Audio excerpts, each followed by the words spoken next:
মই এতিয়া parcel unboxing কৰিম কি আহিছে দেখুৱাম আপোনালোকক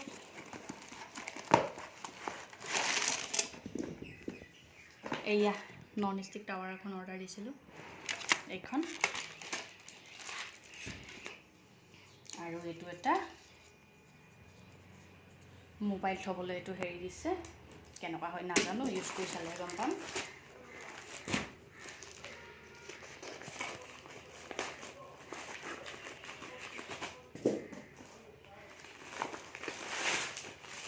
আৰু মই কুৰ্তি এটা অৰ্ডাৰ দিছিলোঁ পিন্ধি দেখুৱাম আপোনালোকক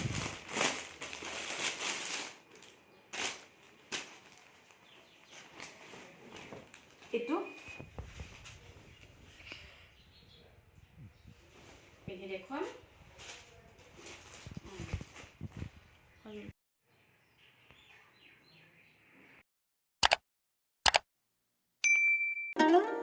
সেনাই মোৰ মৰম কণ ওৰে জীৱনলে বুকুতে ৰাখিবিনে কথাটি ভাবি গুণি কওঁ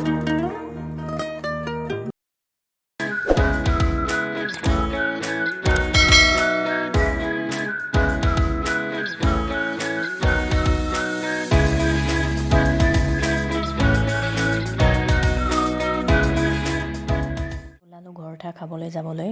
যোৱা কথা নাছিলে গাটো যিহেতু ভাল লগা নাছিলে প্লেনটো পটককৈ চেঞ্জ হ'ল আৰু এতিয়া 1:30মান বাজিলে মই ওলাই মেলি ৰেডি আৰু মোক কেনেকুৱা লাগিছে জনাবচোন আৰু ক'ত ঘৰটা খাবলৈ গৈ আছোঁ দেখুৱাই থাকিম যিমানটো পাৰোঁ মই ঘৰটা খাব আহিছোঁ ডিগবৈত আমাৰ মা ককায়েকৰ জীয়েকৰ আৰু আহি থাকোঁতে ৰাস্তাত ভিডিঅ' কৰা নহ'ল যিহেতু গাটো ভাল নাছিলে চৰ্দি জ্বৰ লাগি আছিলে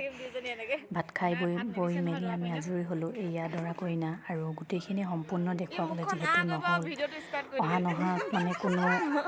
প্লেন নাছিলে লাষ্টত মানে পটককৈ আহি দিব লগা হ'ল আৰু এয়া ভাত খাই বৈ মেলি আজৰি হৈ আমি ঘৰটা খাই বৈ আজৰি হৈ মেলি এতিয়া আমি দুজনীয়ে গৈ আছোঁ মাহঁতৰ ঘৰলৈ আৰু আহোঁতে আমাৰ যিহেতু ৰাতিয়ে হ'ল সম্পূৰ্ণকৈ ভিডিঅ'টো মানে দেখুৱাব নোৱাৰিলোঁ আৰু ফাৰ্ষ্টৰ পৰা যিহেতু আমাৰ যোৱা দেৰি হৈছিলে মইতো কৈছিলোঁৱে যোৱা নোযোৱা কোনো প্লেন নাছিলে বুলি আৰু স্মৃতি হিচাপে যিহেতু ৰৈ যাব আৰু ফটো দুখনমান থৈ দিলোঁ আৰু ব্লগটো চাই কেনেকুৱা লাগিলে জনাবলৈ নাপাহৰিব আৰু ছাবস্ক্ৰাইব নকৰাকৈ নাযাব